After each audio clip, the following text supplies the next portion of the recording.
We're Karen and Bo Christensen, a Danish-American couple who met in Germany in 2016. Bo is an airline pilot, and Karen is a freelance advertising creative director.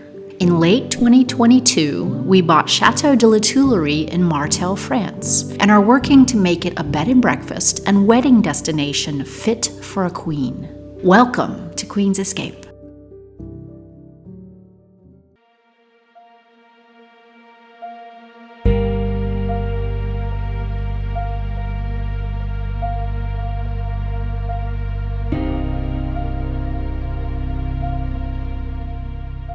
So it's been quite a week here at the chateau. We've had a couple of incidences that we want to tell you about, and the first one is that Easter morning I woke up to the sound of a chainsaw outside, and I went out to the hallway on the second floor, and up behind the orangery I see somebody's butt sticking up from the bushes, and obviously there was a man up there cutting wood on our land.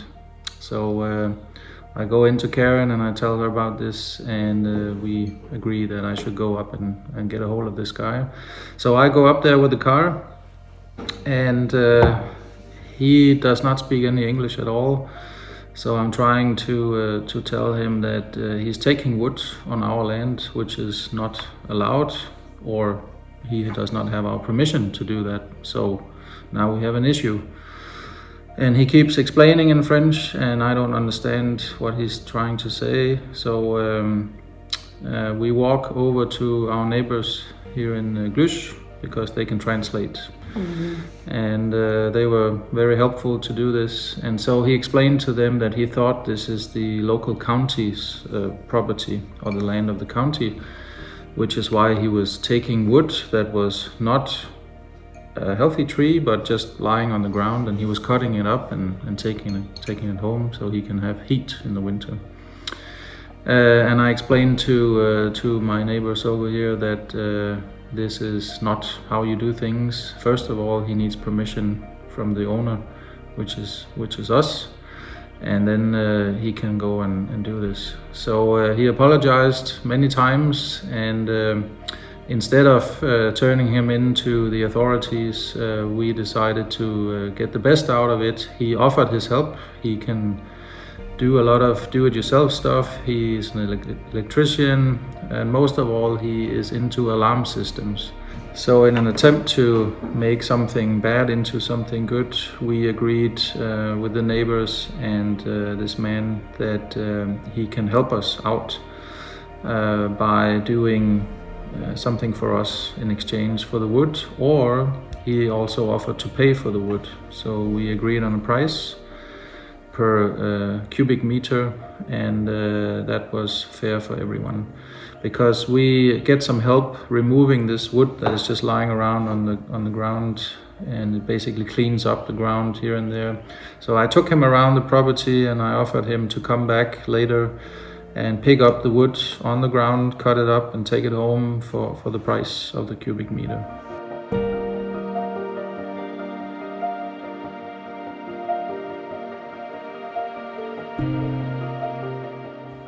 Okay, so we had a second incident this week that was a little bit of an ongoing incident, and it started out with a person who contacted us and was looking for long-term housing while he looked for work in the area.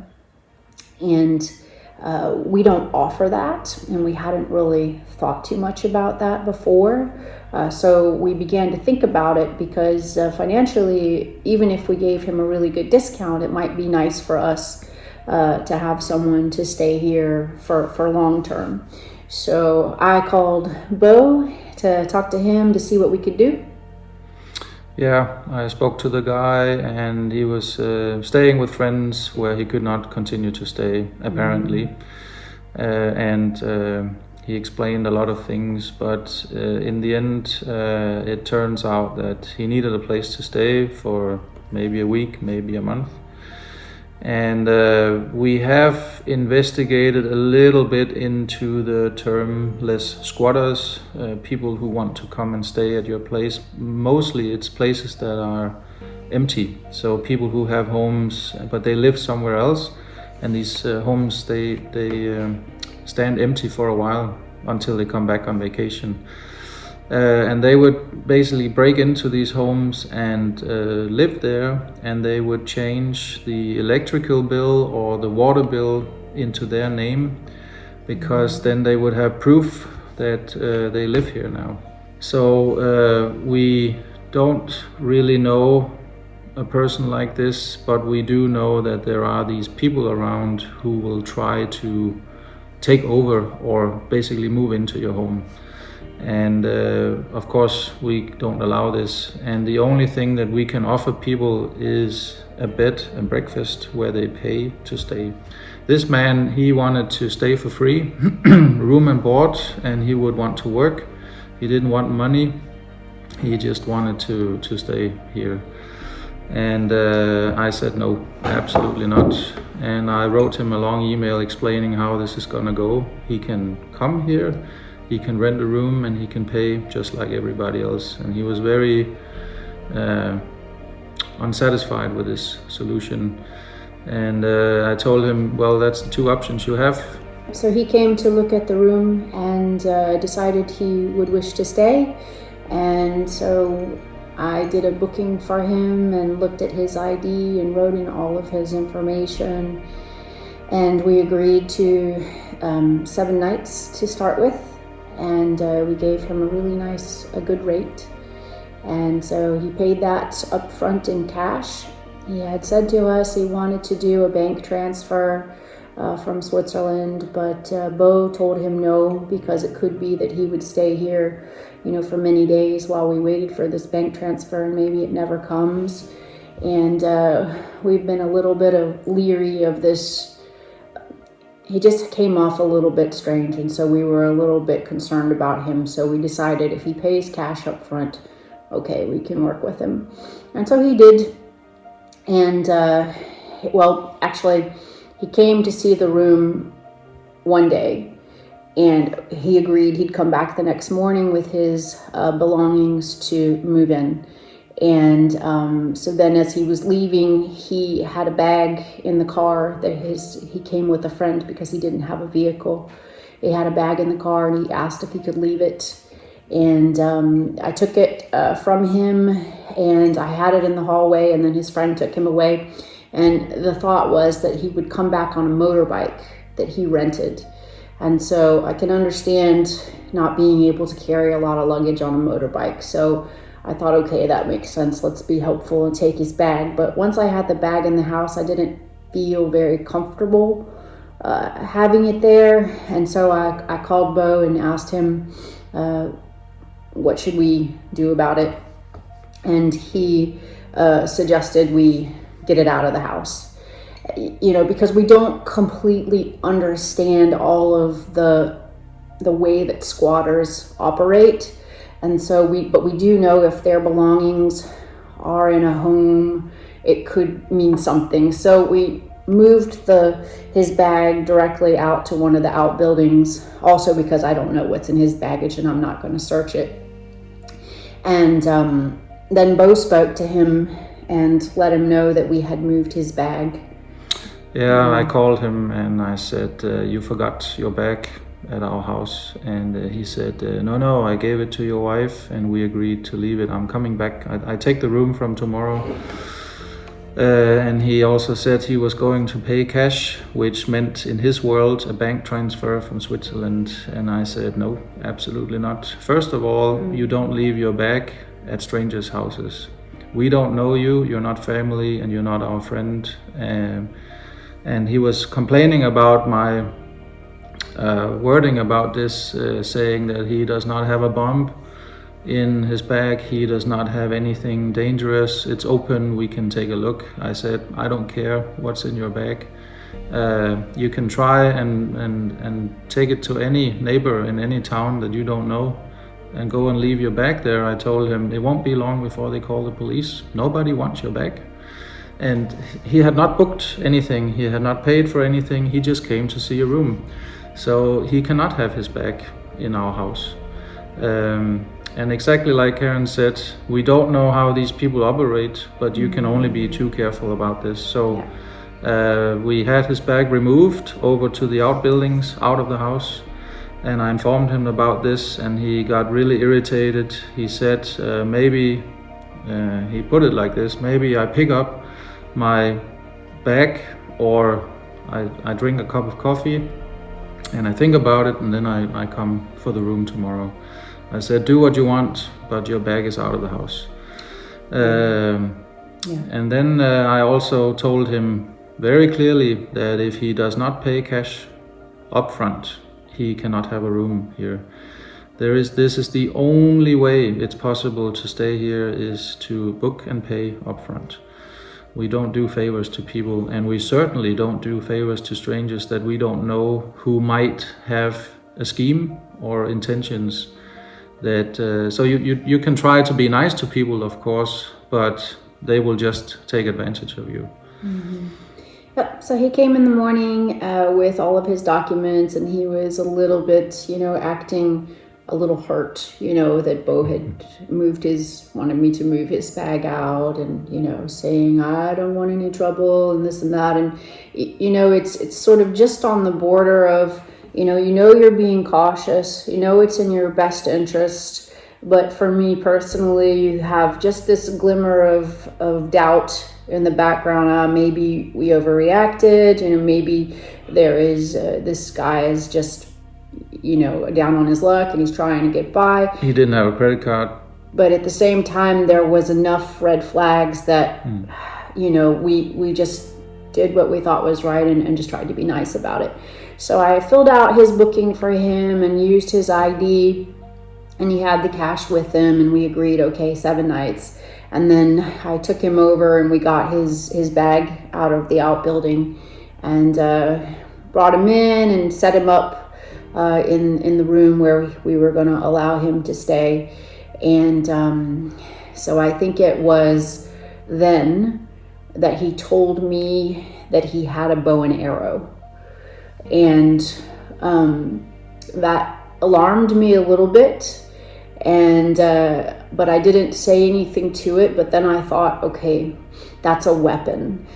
Even if he has it just for sport, it can be used as a weapon. And we didn't have a weapons policy. It never even entered our mind to even think about it.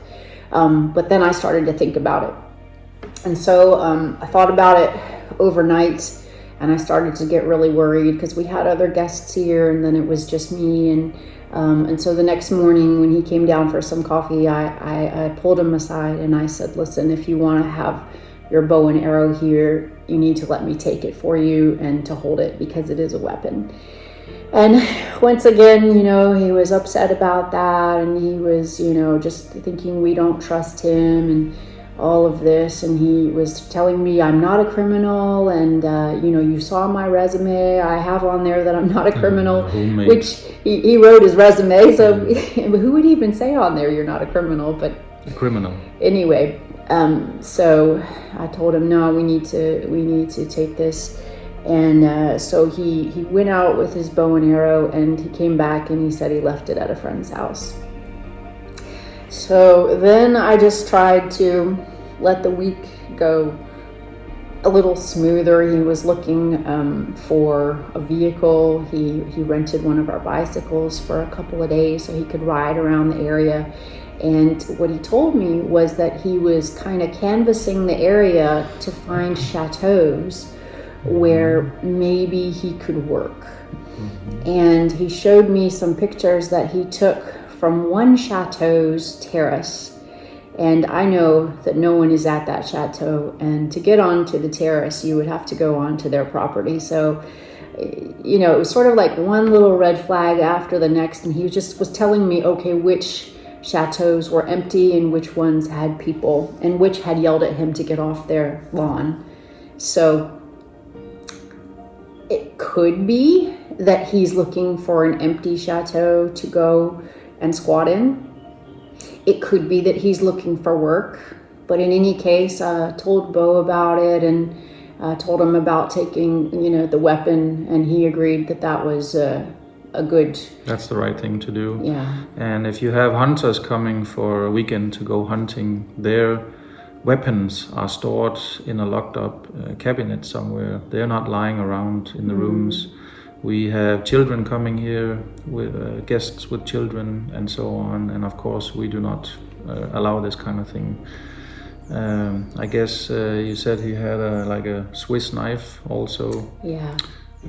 But a lot of people have that, so we did not want to bother him any further, and he then wanted to talk to me one evening, and I said, I really don't have anything to talk to you about. And then he got disappointed, and he said, well, you just want the money? I said, I talked to you about what? He wanted to talk about work. So again, he was bringing up the subject, I want to stay here for a longer period of time, but for free. And I want to work for you. And I said, no, we don't have this offer anytime this year. I was trying to be nice to him. I was trying to explain to him again for the second time now that it's not gonna fly. And he got very irritated. And that's why he said, oh, so you just want the money? I said, no, actually, we helped you because you told me on the phone that you don't have a place to stay. So we offered you to stay here at a discounted price. You don't have a credit card. And I said, who doesn't have a credit card? So of course he didn't have anything to say about that. And so, but he paid up front, and he was quiet. Yes. And he didn't really make any trouble while being here. So that's why we let him stay.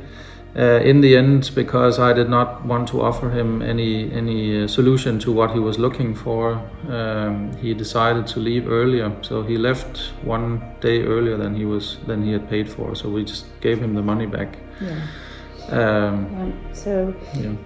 He kept, the last 2 days he was here, he kept sort of saying to Bo, I'm very sad that you wouldn't give me 10 minutes to talk to me. He kept kind of playing this emotionally, hurt person because Bo such a drama queen. Wouldn't talk to him about staying here for free and working. And we just had the feeling, okay, we need to end this because he keeps pushing to try to get more time. He's offered me, hey, can I fix these 2 chairs and then you let me stay in the big room for free one night. And so he would just kind of keep ticking away at us to try to get bored here. So that was quite odd. And so, but finally, he was a little upset, but he left, and gave him his extra night's money back, and done. We thought done. And, so then yesterday, we go to the mailbox, and there are 2 letters with his name at our address. And we know that is a big red flag, because that's what the people do, is they change their address to be your address, start receiving mail there. Sometimes they change the locks to your place if you aren't there. Well, that's if you're not there. Yes, if you're not there. But these are the things that squatters do to basically kind of claim that they live at your place. Yeah. So these were, not definitive signs that was his intention, but sign enough for us to then say, okay, we need to act and take some action here to protect ourselves. When we got the letters, it was clear to me we are going to the police now. That was the tip of the iceberg, because you can do a lot of things on this person's side to try whatever that scheme he's trying to do is, and we were trying to be nice to the person helping him out. We thought might be the case, but receiving these letters, it was clear to me that's it. So that's exactly what they do. They possess your home. They change the locks because you're not there.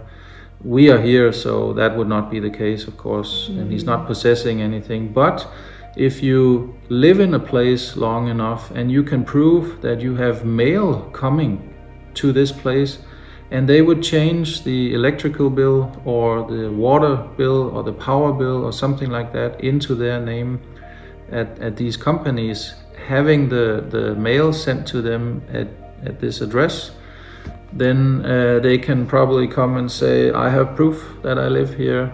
I have an agreement with the owner that I live here. And at a certain point of time, they have rights. And this is exactly why you really have to be careful if you go into these things, because there is a very thin and fine line between what their rights are and when they don't have rights. And what we did is we rented out a room for a price for, in this case, 7 nights. So there was a beginning and an end. But if you let somebody stay for, like he said, a week, maybe a month, who knows, long enough that he can prove, I live here, you know. We don't know how it is in France with all this law stuff, but legal stuff, but at some point of time people start to have rights, and that is an absolute no-go. So we contacted a friend over in the village, and he helped us. We went to the police station. We got him on file, and about his behavior, the weapon he brought here. He broke a lock to one of the bikes that he rented. Scouting of the scouting of other chateaus. He was trying to move into a bigger room here by offering to fix up 2 chairs if he could then stay in a bigger room. Again, we're talking about him working for free so that he can get something out of it. So, and of course, we said no to this. But, you know, you really have to be careful here how you step. And unfortunately, it's like this. For 99.5% of the people, they're perfect guests. They come by their own car, with their own car, and they leave, and everybody's happy. And then you run into something like this. So we can't know everything from the beginning. Yeah. What we do know is that if someone does sit in your property and then begin to claim that they live there, you can't just toss them out. You have to go to the local magistrate and get an order to serve them, to tell them that they need to leave. And then they have time, actually. They have like a month or something like that to leave. And then if they don't, you have to go to court, and you have to have a court case, and you have to prove that no, this is your property, it's not their property, and you know, maybe like show your ownership papers, and then and only then can they be taken out. And so you sometimes it comes down to you have to have a court case, and we have a friend who had squatters in their place and just won his court case, you know, for example. And we know that this squatting thing is a big problem in France and that it's not easy. But if they are convicted, they have to pay, I think it's something like up to 15,000, euros, and then they might even spend a year in prison, maybe not. But it's hard to get them out once they're in. I would like to say that there are methods. Then we have other methods. You cannot hurt somebody, but you can definitely push them out your door and ask them to leave in a very strict way. That's how we handle this. Who, we? I would do that. Family, friends, make no mistake. He will not be staying here. No, and I think Bo did the right thing, being firm up front that it is a paid agreement and having him pay cash and making sure, that it's a booking agreement and that we don't take any work for free. And I think we have agreed together through this experience that we're not going to do long-term stay. We're never going to do any kind of bookings where there isn't payment in advance. And we're going to be we're not going to have weapons in the home, unless it's a hunting situation and things are locked up, of course. And it wasn't a lot of fun, but we learned a lot, I think, about kind of how we want to move forward. And because we have this report with the police, nothing happens right now, but if he comes back or if anything else happens, there is a report on file, and then we can go from there. And then as for the mail that we got in the mailbox, we went to the post office, and the post lady let us know that you can mark through the address and write some letters on it that's basically like this person doesn't live here. And then it goes to a postal center in France, where they will open it and they will find out where it came from, and then they will alert the sender that this person does not live at this address. We didn't open it because we didn't want to come into any trouble opening somebody else's mail, but there wasn't a return address on it, on the outside, so there's nothing we could have done there. Yeah, our friend here, he was Googling where the letter came from, which was in the northern part of France, in Lille, and but no return address. And we didn't open the letter. The police did not open the letter because they basically say, we're not going to do anything about this. You have two choices when you go to the police. You can file this kind of report so that it's in the system, but nothing is being done. That means if he would ever come back here and disturb us again, we just contact the police and we activate the case, which then goes into a lawsuit. Or you can do the lawsuit right away. That's the second option.